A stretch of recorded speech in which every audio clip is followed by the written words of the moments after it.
आपल्या शहरातील प्रत्येक घडामोडी लेटेस्ट अपडेट पाहण्यासाठी आपल्या पब्लिक मीडिया चॅनलला लाईक, शेअर, सबस्क्राईब आणि फॉलो करायला विसरू नका। तब्बल 50 ते 60 हजार कोटींचा टर्नओव्हर असलेल्या अंबरनाथ MIDC भागातील 1400 कंपन्या बंद होण्याच्या मार्गावर आहेत। केंद्र आणि राज्य सरकारला या सगळ्या कंपन्यांमधून 10,000 कोटींपेक्षा जास्त GST मिळतो। मात्र MIDC प्रशासनाचं रस्ते, पाणी, दिवाबत्ती आणि अन्य सुविधा पुरवण्याच्या कामाकडे दुर्लक्ष होत असल्यानं इथल्या कंपनी मालकांनी आपल्या कंपन्या बंद करून त्या दुसऱ्या राज्यात स्थलांतरित करण्याचा विचार सुरू केलाय। इथे ना सुमारे 1400 पेक्षा जास्त कंपन्या आहेत आणि विशेष म्हणजे इथला टर्नओव्हर हा 50,000 ते 60,000 कोटीच्या दरम्यान पोहोचलेला आहे। भागात 20 ते 22,000 कोटीपर्यंतचा एक्सपोर्ट पण आहे आणि सुमारे 60,000 कामगार इथे काम करतात डायरेक्टली आणि इनडायरेक्टली किती असेल त्याचा हे नाही। ॲक्च्युली झालेलं आहे, तुम्ही जस्ट विचार करा, आज 50,000 कोटीच्या प्रमाणे 9,000 ते 10,000 कोटीचा फक्त GST भरला जातो आपल्या एरियातनं। बाकी इन्कम टॅक्स वगैरे जे इंडस्ट्री लोक भरतात ती वेगळी गोष्ट।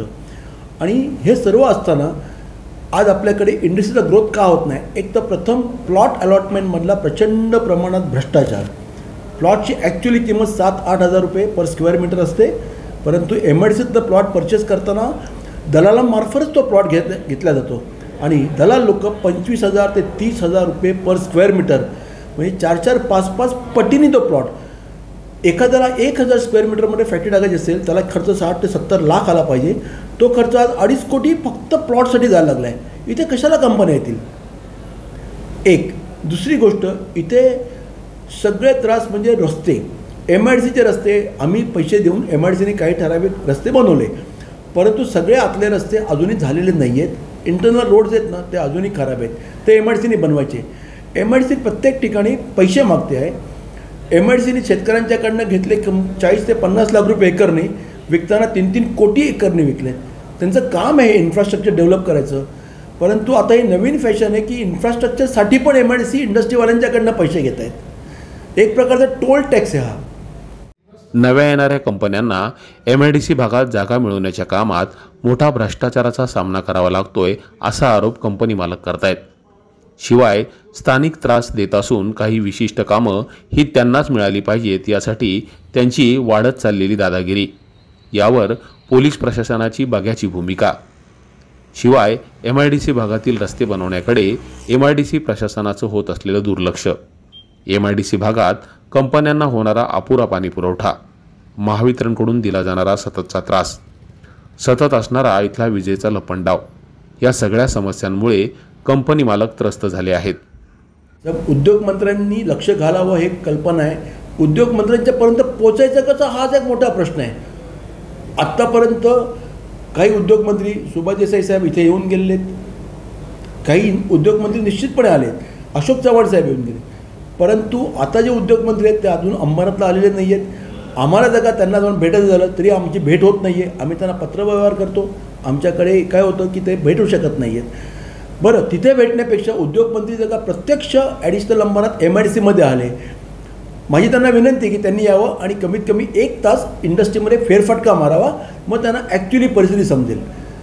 MIDC प्रशासनाला एवढ्या मोठ्या प्रमाणात उत्पन्न मिळत असताना देखील या कंपन्यांना सुविधा पुरवण्याकडे MIDC प्रशासनाचं पूर्णपणे दुर्लक्ष आहे असा आरोप केला जातोय। गेल्या काही महिन्यात 350 कोटीपेक्षा जास्त टर्नओव्हर असलेल्या कंपन्या MIDC सोडून गुजरात आणि चेन्नई भागामध्ये स्थलांतरित झाल्यात। त्यामुळे आता जर आमच्या मागण्यांचा विचार झाला नाही तर या 1400 कंपन्या बंद करून त्या स्थलांतरित कराव्या लागतील असं अंबरनाथ मॅन्युफॅक्चरिंग असोसिएशननं स्पष्ट केलंय।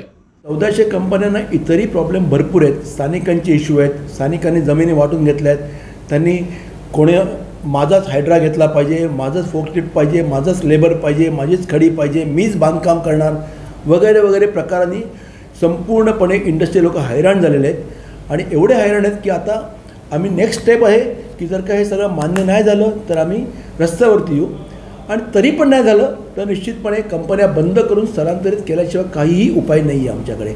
आमच्याकडच्या मोठ्या मोठ्या कंपन्या लाईक मेलॉक्स स्पेशलिटी केमिकल्स, विस्वात केमिकल, फेरिंग आणि अशा बऱ्याचशा कंपन्या या गुजरात आणि तेलंगणाला निघून गेल्या आहेत। नाही म्हटलं तरी कमीत कमी 8 ते 10 हजार कोटीची इन्व्हेस्टमेंट ही बाहेर गेली आहे। आणि तसं जर झालं तर राज्य सरकारला GSTच्या माध्यमातून हजारो कोटींचं जे उत्पन्न मिळतं आहे त्याचा मोठा आर्थिक तोटा राज्य आणि केंद्र सरकारला सहन करावा लागेल. Public media, Ambernath. तुम्हाला ही बातमी कशी वाटली या संदर्भातील तुमच्या प्रतिक्रिया कमेंट करून आम्हाला नक्की कळवा. धन्यवाद.